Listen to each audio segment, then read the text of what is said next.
Hello friends, मेरा नाम है वैभव और आप लोग देख रहे हैं करियर मित्रा के यूट्यूब चैनल को। दोस्तों, आज से इस वाले वीडियो के माध्यम से हम लोग मध्यकालीन भारतीय इतिहास को देखने वाले हैं। भारतीय इतिहास की जो पूर्वावलोकन की बुक है घटना चक्र की, वहां से यहाँ पर चैप्टर समरी के थ्रू आप इस पूरे चैप्टर को कवर अप कर लेंगे। ना सिर्फ चैप्टर के स्टार्टिंग में जो नोट्स दे रखे हैं वो कंप्लीट होंगे, बल्कि जितने एमसीक्यू दे रखे हैं उन सबको हम लोग कवर अप कर लेंगे।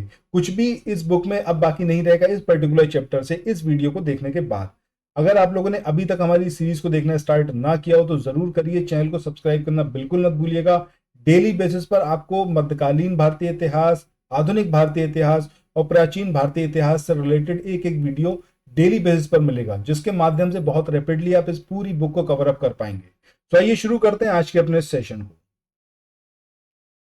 जैसा आप देख रहे हो अपने स्क्रीन पर, यहाँ पर आपको सबसे पहले जो चीज गिवन है उसमें हम लोग यहाँ पर देखने वाले हैं उन पर्टिकुलर इवेंट्स की, वो कौन कौन सी तिथि पर हुए उसको। ठीक है, ये देखो एग्जामिनेशन में कई बार आपसे क्रोनोलॉजिकली अरेंज करने के लिए चीजें आती है, उनको सॉल्व करने में बेहद उपयोगी रहेगा।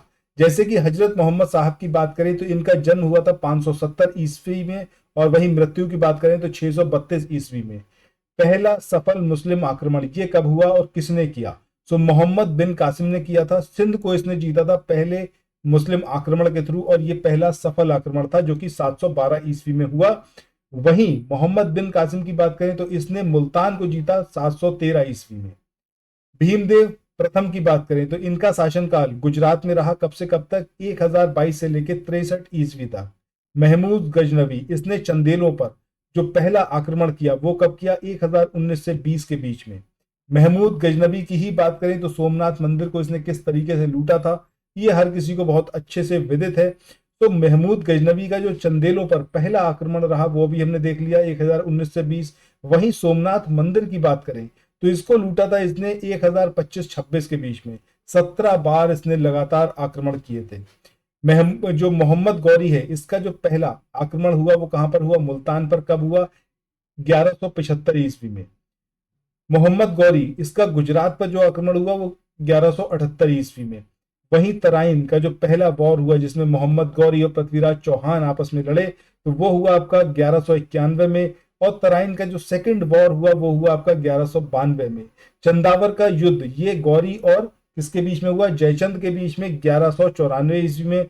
इख्तियारुद्दीन मोहम्मद बिन बख्तियार खिलजी, इसने बंगाल पर जो आक्रमण किया था वो कब से कब तक के मध्य किया था? तो 1198 से लेकर 1203 ईस्वी के बीच इख्तियारुद्दीन मोहम्मद बिन बख्तियार खिलजी, इसने लगातार बंगाल पर आक्रमण किया।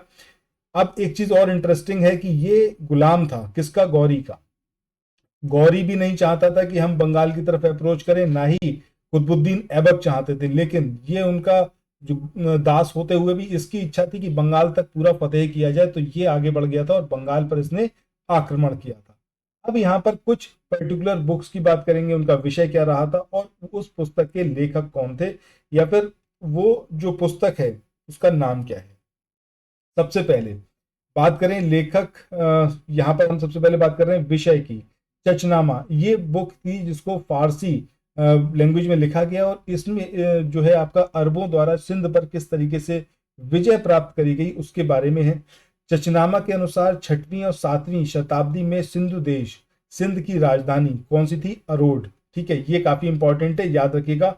अरोड ये कैपिटल थी सिंध की, जब ये अरबों ने सिंध पर आक्रमण किया था। बैहाकी की बात करें तो ये राइटर थे जिनको लेनपूल, ये एक इतिहासकार थे, इन्होंने बोला था या फिर इन्होंने एक उपाधि दी थी, वो थी आपकी पूर्वी पेप्स की उपाधि। और इन्होंने एक बुक लिखी थी बहुत ही इंपॉर्टेंट है, तारीख सुबुक्तकीन। फिरदौसी की बात करें, ये इसको जो है एक उपाधि दी गई थी पूर्व का होमर। अब ये जो है राइटर थे किसके? शाहनामा के। वही फरिश्ता, फरिश्ता की बात करें तो ये 1560 में जन्मे और 1620 में इनकी डेथ हुई। इन्होंने एक बुक लिखी, वो थी तारीख फरिश्ता या फिर गुलशन ए इब्राहिम। ठीक है, फिर गुलशन ए इब्राहिम। इसके अलावा उत्बी की बात करें, ये महमूद गजनबी का दरबारी इतिहासकार था, और इसने सॉरी कवि था, इतिहासकार नहीं कवि था ये। और इसने एक बुक लिखी किताब उल यामिनी, और या फिर इसको तारीख यामिनी भी कहते हैं, तो दो अलग अलग नाम है इसके। एक ही बुक थी ये उत्बी के द्वारा जो लिखी गई, जिसको यहाँ पर आपको देखना है। अल बरूनी की बात करें, बहुत ही काबिल व्यक्ति था। इसने किताब उल हिंद और तहकीक हिंद 2 बुक लिखी। किताब उल हिंद की बात करें तो किताब उल हिंद ये जो बुक थी, इससे जो है उस टाइम पर क्या इंडिया की सामाजिक और सांस्कृतिक स्थिति थी उसके बारे में पता चलता है। वहीं तहकीक हिंद की बात करें, ये जो है अरबी भाषा में लिखी गई बुक थी। इसके बाद हजरत मोहम्मद साहब की बात करें, जन्म इनका मक्का में हुआ जो कि सऊदी अरब में लोकेटेड है। इसके अलावा जो इनके बारे में है, इनकी जो इनका जो जन्म हुआ था वो 570 ईस्वी में हुआ और डेथ हुई इनकी 632 ईस्वी में। इसके बाद नेक्स्ट यहाँ पर हम बात करते हैं, जस्ट अ सेकेंड, हाँ, यहाँ पर भारत देश का जो नाम है उसके बारे में देखेंगे कि भारत देश का नाम किसने क्या रखा है, या फिर क्या कुछ इसके पीछे तर्क हैं कि क्या भारत देश का नाम रखा गया, तो क्यों रखा गया। 3 अलग अलग इसके बारे में कहा जाता है कि ऋग्वेद में एक कबीला है भरत, उसका उल्लेख किया गया है ऋग्वेद में, तो उसके नाम पर हमारे देश का नाम क्या पड़ा, भारत पड़ा।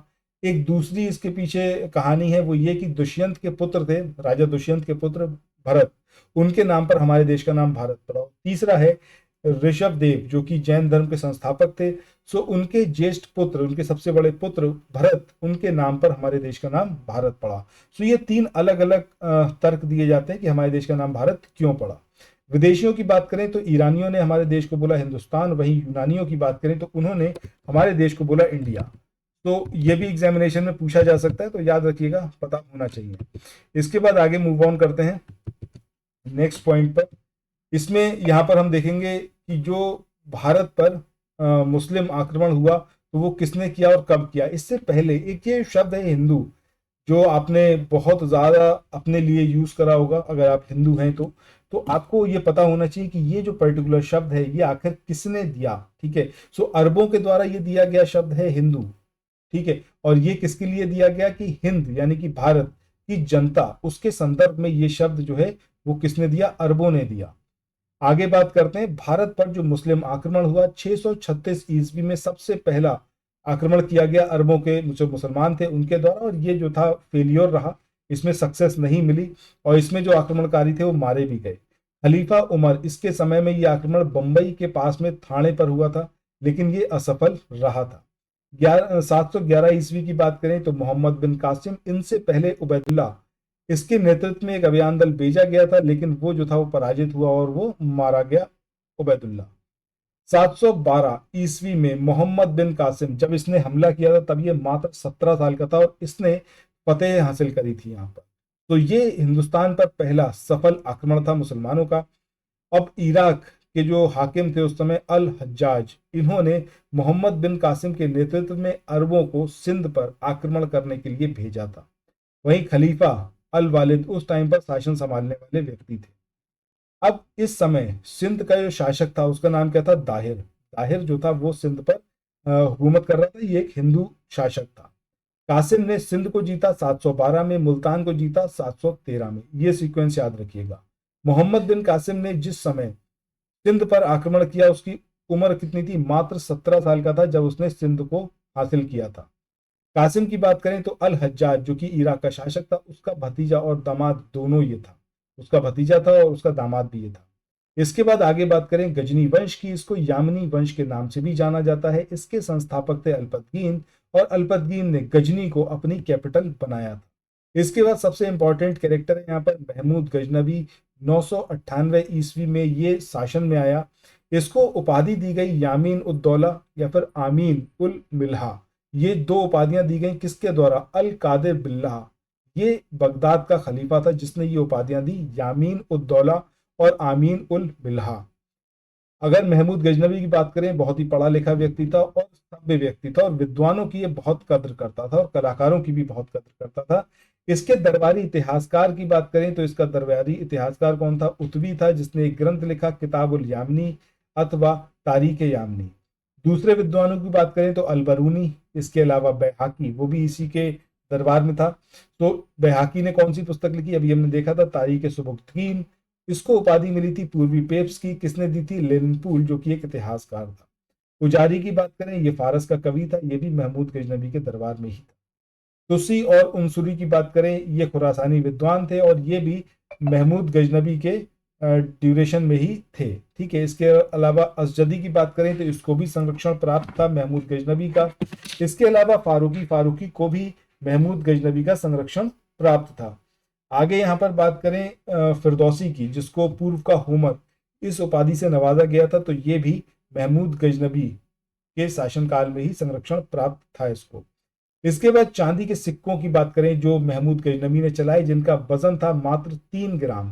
3 ग्राम के चांदी के सिक्के चलाए, उन पर संस्कृत में लेख लिखवाया उसने। ठीक है, और चांदी के जो सिक्के थे उनके दोनों तरफ उसने अलग अलग भाषाओं में लेख लिखवाए। अगर हम बात करें ऊपरी भाग की, तो ऊपरी भाग पर अरबी भाषा में लेख लिखवाया, वहीं दूसरी तरफ उसने संस्कृत भाषा देवनागरी लिपि में लेख लिखवाया। मध्य भाग में सिक्के के संस्कृत भाषा में लेख लिखा, अवयुक्त मेकम मोहम्मद अवतार नृपति महमूद। और इस लेख के चारों तरफ एक और लेख लिखवाया गया जो इस तरीके से था, अव्यक्तियां नाम अयाम टंकम हतो महमूदपुर संवतो 4181। सो ये लेख लिखवाया गया, यानी कि ये चांदी का एक सिक्का था जिसके एक साइड में लिखी थी आपका अरबी भाषा और दूसरी साइड में लिखी थी संस्कृत भाषा। और इसमें जो था मध्य भाग में, यानी कि यहाँ सेंटर पार्ट में, यहाँ पर ये लेख लिखा हुआ था, जिसके चारों तरफ एक और लेख यहाँ पर लिखा हुआ था। इसके बाद आगे बात करें सोमनाथ मंदिर की, तो सोमनाथ मंदिर पर महमूद गजनबी ने आक्रमण किया 999 से लेकर 1027 ईस्वी तक बार बार।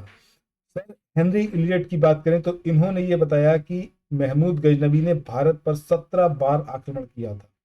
भीमदेव प्रथम की बात करें, जिसका शासनकाल 1022 से लेकर 63 तक रहा गुजरात में, उसके शासनकाल में महमूद गजनबी ने सोमनाथ मंदिर को 1025 या 26 में लूटा था। और इन आक्रमणों का मेन उद्देश्य क्या था कि वो सिर्फ जो है हिंदुस्तान में लूट मचाना चाहता था, किसी भी प्रकार की स्थायी सत्ता को एस्टेब्लिश करना उसका पर्पस नहीं था।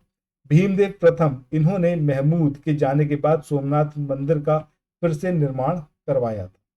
इसके बाद आगे बात करें सोमनाथ मंदिर की, तो ये अरब सागर के तट पर गुजरात में लोकेटेड है और ये 12 ज्योतिर्लिंग मंदिरों में से एक मंदिर है। और इस मंदिर का उल्लेख अलबरूनी ने अपनी यात्रा वृतांत में भी किया था। 11 मई 1951 की बात करें तो भारत के जो पहले राष्ट्रपति थे डॉक्टर राजेंद्र प्रसाद, इन्होंने इस मंदिर के प्रांगण में प्राण प्रतिष्ठा की थी। इसके बाद आगे चंदेलों पर आक्रमण की बात करें जो कि महमूद गजनबी ने किया, तो 1019-20 के बीच में किया। और विद्याधर उस टाइम पर शासक था चंदेलों का, या फिर चंदेल वंश पे, मतलब अगला राजा वही था विद्याधर। और विद्याधर अकेला ऐसा राजा था जिसने मुसलमानों का सफलतापूर्वक जो है प्रतिरोध किया। महमूद गजनबी और विद्याधर के बीच में एग्जैक्टली कोई वॉर हुआ नहीं, परिस्थितियां ऐसी बनी कि वॉर हो नहीं पाया और फाइनली दोनों ही सेनाएं वापस लौट गईं। इस तरीके से विद्याधर अकेला ऐसा हिंदू राजा रहा जिसके टाइम पर यह आक्रमण नहीं हुआ। और विद्याधर ने कुछ हिंदुओं को, जो हिंदू राजा थे, उनको साथ में लेके एक अपना संघ बनाया। इसका पर्पस ये था कि कन्नौज का जो शासक था उस समय राज्यपाल, उसको जो है मौत के घाट उतारना या फिर उसको जो है सजा देनी है। सजा क्यों देनी है? क्योंकि महमूद गजनबी ने जब आक्रमण किया मथुरा और वृंदावन पर, तो राज्यपाल जो था भाग खड़ा हुआ, उसने मुकाबला ही नहीं किया। सो इसी वजह से विद्याधर ने अपना एक पूरा ग्रुप बनाया और ग्रुप के थ्रू फाइनली जाकर जो ये राज्यपाल था, राज्यपाल को मौत के घाट उतार दिया गया। इसके बाद ये कैरेक्टर काफी इंपॉर्टेंट है अलबरूनी का, इसको देखते हैं। इसका जन्म हुआ था 973 ईस्वी में। हीवा, जो कि प्राचीन टाइम में ख्वारिज्म नाम की जगह थी, वहां का ये निवासी था। और ये महमूद गजनबी के साथ 11वीं शताब्दी में हिंदुस्तान आया था। ये पुराणों का अध्ययन करने वाला पहला मुसलमान था। तो कब आया था? 11वीं शताब्दी में। पुराणों का अध्ययन करने वाला पहला ये मुस्लिम था। और संस्कृत का अध्ययन करने के साथ ही इसने बहुत सारे संस्कृत रचनाएं थी जिनका उपयोग किया, जिसमें ब्रह्मगुप्त थी, बलभद्र थी, इसके अलावा वराह मिहिर थी। सो इन रचनाओं का उसने अध्ययन भी किया। उसने जगह जगह भगवत गीता, विष्णु पुराण और वायु पुराण को भी कोट किया है। और ये जो था खगोल विज्ञान, भूगोल, तर्कशास्त्र, औषधि विज्ञान, गणित, धर्म और धर्मशास्त्र, इसका भी जानकार था। अब इसने 2 बुकें लिखी थी जो काफी इंपॉर्टेंट है एग्जामिनेशन के पॉइंट ऑफ व्यू से। एक है आपकी किताब उल हिंद, जो कि उस टाइम के भारत की सामाजिक सांस्कृतिक स्थिति के बारे में बताती है। दूसरी थी तहकीके हिंद, जो कि अरबी भाषा में लिखी गई थी, जिसको इंग्लिश में ट्रांसलेट किया था एडवर्ड साची या सचाऊ ने, और हिंदी में इसका ट्रांसलेशन किया था रजनीकांत शर्मा ने। इसके बाद नेक्स्ट यहाँ पर बात करते हैं शहाबुद्दीन मोहम्मद गौरी की। सो ये शंसवनी वंश का शासक था, मध्य एशिया का ये था, ठीक है। और इसने कौन से सिक्के चलवाए थे? इसने जो सिक्के चलवाए उस पर उसने देवी लक्ष्मी की आकृति को बनवाया था, और दूसरी तरफ उसने कलमा अरबी में उसको गुदवाया था। आक्रमण की बात करें, मुल्तान पर इसने सबसे पहले आक्रमण किया 1175 में। 1205 तक लगातार ये साम्राज्य विस्तार और पहले से जो जीते हुए राज्य थे उसकी रक्षा के लिए भारत पर चढ़ाई करता रहा। गुजरात पर कब आक्रमण किया? 1178 में। उस टाइम पर शासक कौन था यहाँ पर? मूलराज सेकेंड या फिर भीम सेकेंड। अगर हम बात करें इस युद्ध की, तो मूलराज सेकेंड या फिर भीम सेकेंड वो अपनी जो विधवा माँ थी नायका देवी, उनके नेतृत्व में जो था वो शासन चलाते थे।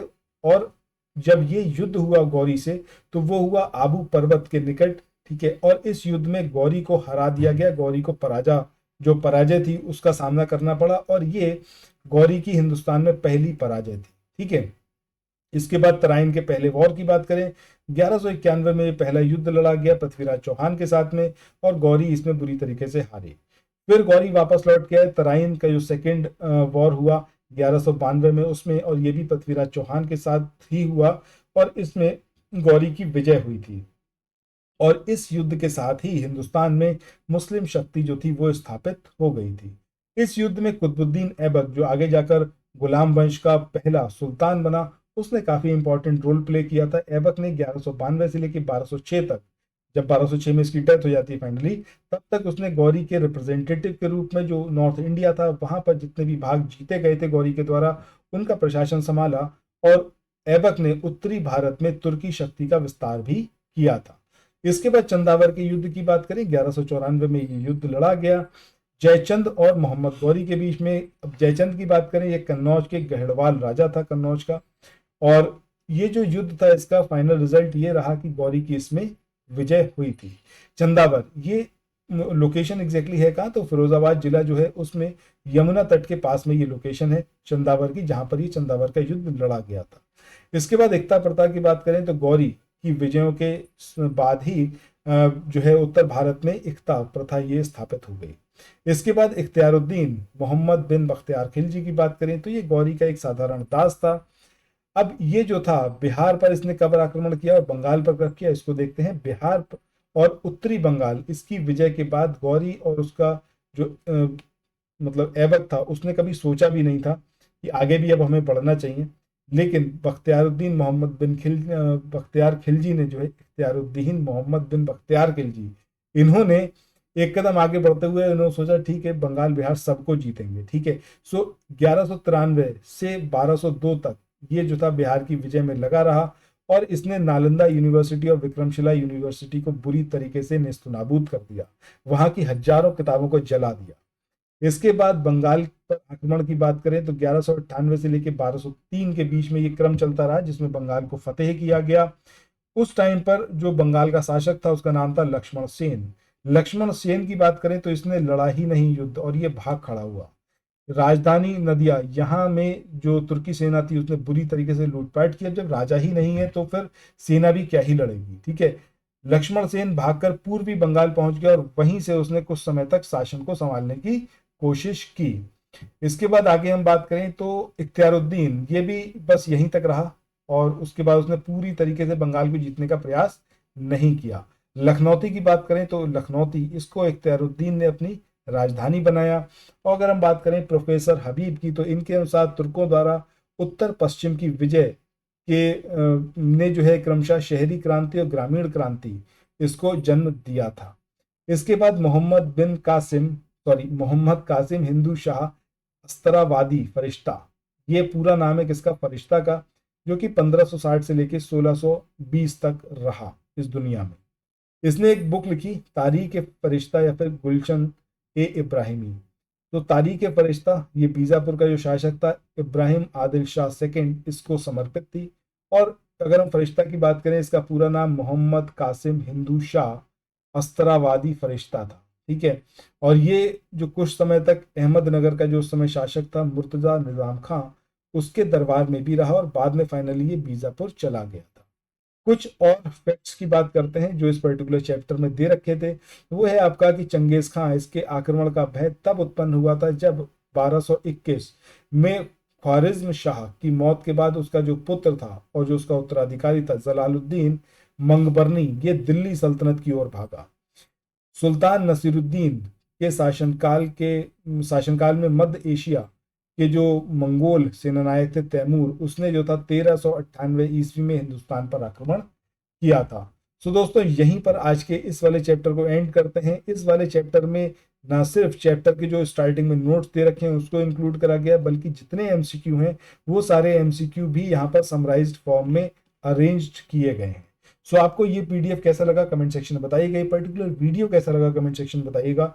और अगर आपको ये पीडीएफ चाहिए तो इसके लिए आपको मात्र 99 रुपए का पेमेंट करना है, जिसमें आपको ancient Indian history, medieval Indian history और मॉडर्न इंडियन हिस्ट्री तीनों का कंबाइंड वर्जन मिलेगा, जिसके माध्यम से आप घटना चक्र की इस पर्टिकुलर बुक को मल्टीपल टाइम्स रिवाइज कर पाएंगे। तो थैंक्स फॉर वॉचिंग, मिलते हैं नेक्स्ट वीडियो में, बाय बाय।